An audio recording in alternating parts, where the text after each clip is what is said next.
Hello and welcome to the Conscious Leadership Podcast. My name is Julie Hogbin and I am the creator of the 3 weekly episodes that are produced: Wealth Wednesday, the A to Z of Business on Friday, and a longer content piece or interview on a Monday.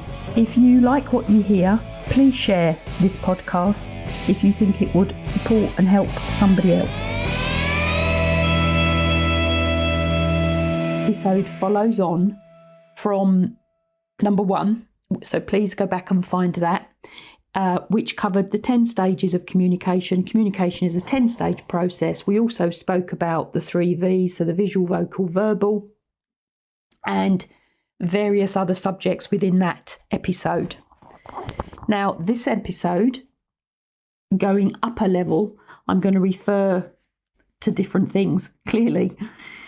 So thinking about, if we're talking about communication at the next level up from basic, one of the questions I'm going to ask you to think about initially is, who taught you to communicate? Where did you learn how to communicate from? Now, I am sure many of you that are listening to this will have done some communications training at some point. You will potentially have done some profiling tools at some point. Maybe they're linked to communication, maybe they're linked to energies, maybe they're linked to your skill sets.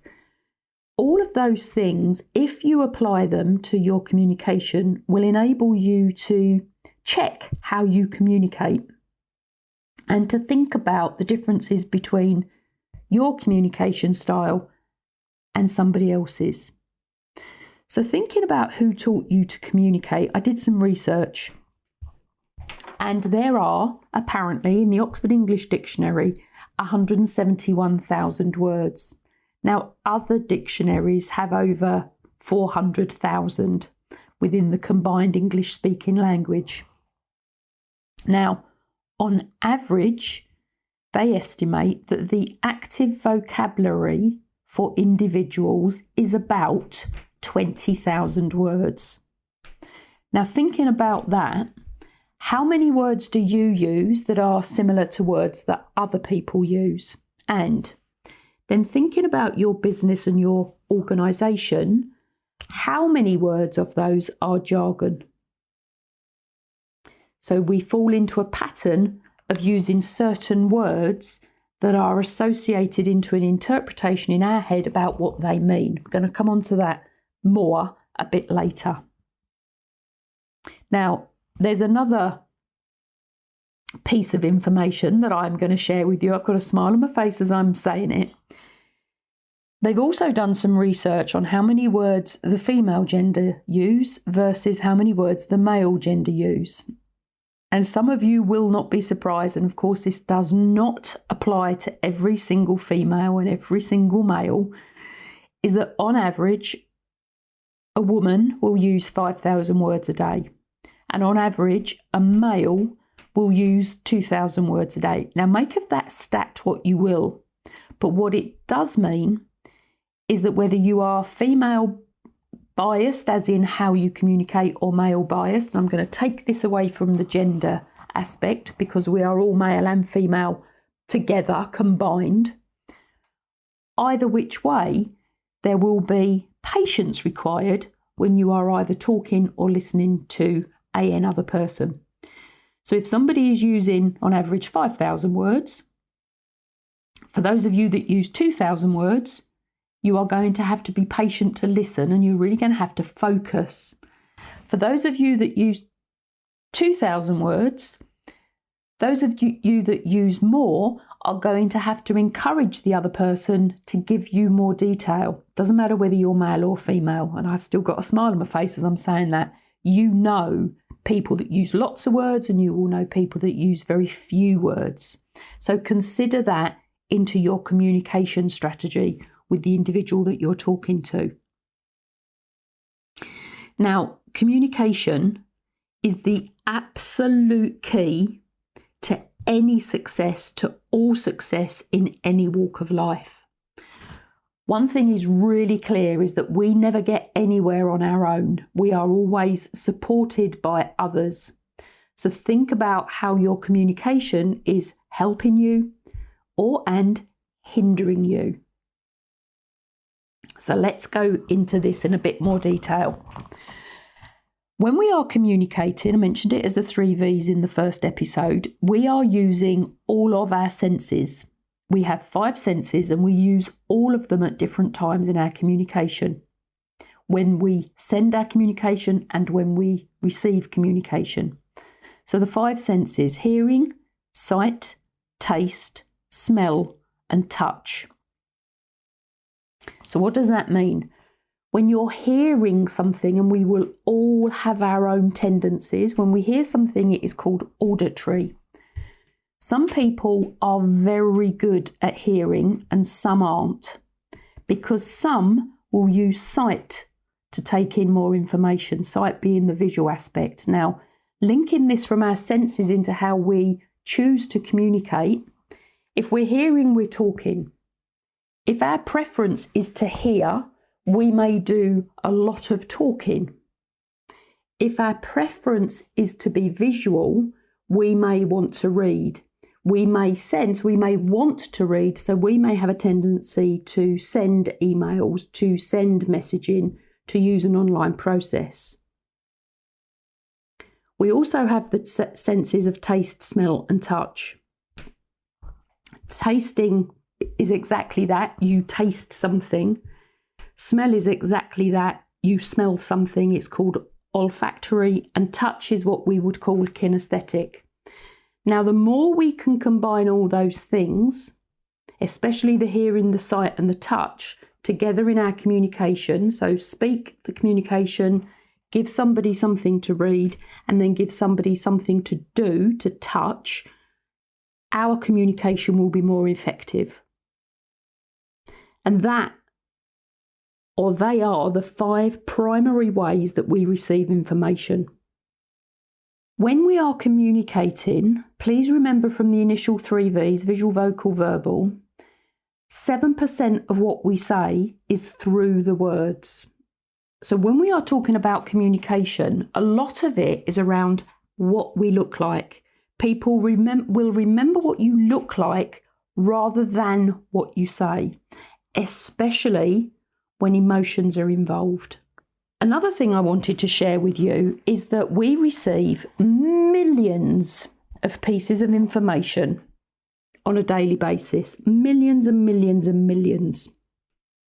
And we cannot physically be dealing with all of those million bits of information all the time. So what we do is we delete some of that information, we distort some of that information, and we generalize some of that information.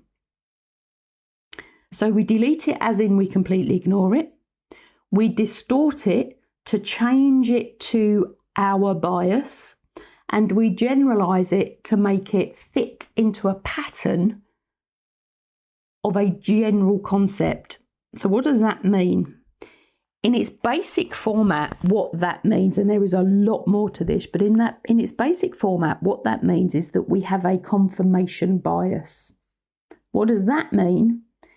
It means that we see what we look for and we hear what we listen for. So we hear and see what we are looking for. So when we are communicating, if you are expecting to hear or see something, that is what you will hear or see. So to communicate effectively, we have to come out of self, to come out and into what I call an objective empathy mode. When we are objective, we are not making judgments. We are looking for fact. We are looking for evidence. We're looking for real, rather than being subjective when we are being affected by emotions. But objective can be cold. Objective doesn't always bring in the human side of us, which we absolutely 100% need if we are going to be communicating effectively.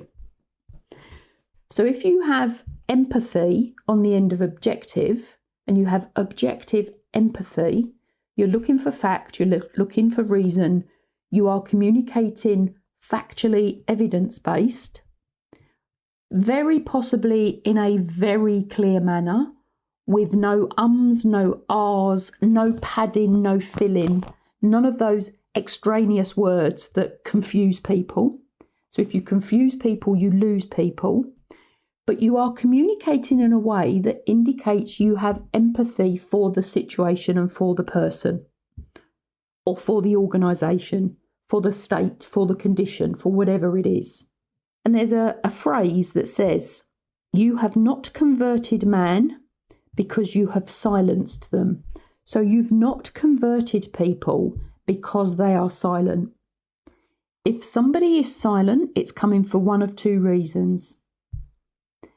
A, they have no idea what to say, how to communicate, what questions to ask. Maybe there is a fear factor going on for them. Maybe they are computing whatever it is that you have said, so they are taking longer to think about what you've said. Or maybe they are not communicating because they know that you don't listen. Maybe they have attempted to communicate before and you have shut them down. There's your two main reasons why people do not say anything. So if you've got somebody that's silent in front of them, give them time. Encourage them to speak. Now, we use words. So an average vocabulary is 20,000. I have a massive thought process that we do not use 20,000. Just because we know those words, we don't use them. We have a tendency to take a word, attach a whole raft of behaviours to it, and then use that word as though everybody lives in our head and attaches the same behaviours to the word. I'll give you an example. Think about what behaviours somebody would use for you to describe them as confident. Now, I'm talking about behaviours. Behaviours are actions, physical actions. So for me, for somebody to be described as confident, they would be offering an opinion in a meeting. They would be taking the lead and maybe talking from stage. They would be able to walk into a room and start a conversation with somebody. A confident person may also choose to be silent in a meeting because they are allowing other people to have their say. So think about the words you use and the behaviours you attached. Think about what an aggressive person, if you described somebody as aggressive, what they would be doing. Now, aggressive person may be talking in a very loud voice. They may be speaking very clipped language. They may be banging on a desk. They may be stomping across an office. Now, I was once described as an aggressive person, and the behaviours that I was describing were the behaviours that I had described previously as confident. When I described those behaviours to a group of people, they told me that they perceived that as aggressive behaviour. So please remember, not everybody has the same meaning for the same word, dependent on where they come from, dependent on their experiences, dependent on their life. So we have a meaning for a word, other people have a different meaning for the word. So please be very careful of the words you are using. And if you can use behaviours rather than a label, it will serve you in good stead. I'll talk more about that in the next episode. For us to be effective communicators, and I'm going to give you a model just after this last part, we need to be positive. We need to be visionary. So what we are speaking about needs to be attractive. We need to create the attraction in our communication for others to want to listen to us. And we need to be forward focused. So positive, visionary and forward focused. If we are living in the past with our communication, how do we move forward? We need to be real and we need to be human. We need to have that objective empathy within our communication, especially if we are managers and leaders within an organisation. People need to know that they can come and talk to us. So we manage our behaviours to allow our staff teams, you manage your behaviours to allow your staff teams to know they can come to you. Now, there will be boundaries around that, of course, but think about the messages you are delivering even when you are not saying anything. We cannot not communicate. And think about when you are communicating, think about the benefits for you, think about the benefits for them, and think about the benefits for the situation. We have internal communication, so for ourselves, and we have external communication, which goes out into the world. Think about your internal communication to you before you go into a meeting, before you go into a conversation. Think about your internal communication, what's going on for you, and then think about how you are going to express that externally to get the best result for all involved. When we communicate effectively, we are actively listening, we are asking questions, and we are summarising and paraphrasing. To communicate effectively, when possibly we're in a tricky situation, use the words that the other person has used. They have a tape in their head. If you use exactly their words, not replacing them with yours, they cannot deny that that is the word they used or the sentence that they used. If you're providing somebody with feedback, tell them where they were if necessary. Tell them where they were, what the time was, what they were wearing, and use their exact words. It will truly help them to understand. Now, I'm going to leave you with a very simple model. It's a coaching model that I use for all sorts of things. It's called GROW. And I would ask you to think about this for your communication. What is the goal that you have for the communication you are planning to have? What is the reality of the situation? So where are you now? Where is the other person now? What was the last communication you had? Get it all out. This is for yourself to plan going into the communication. What are your options and what are your opportunities? How are you going to handle the conversation that you are about to have? And then what will you do? Create the plan.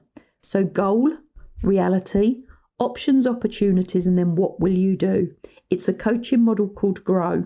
It's a problem-solving model. It will serve you in really, truly good stead.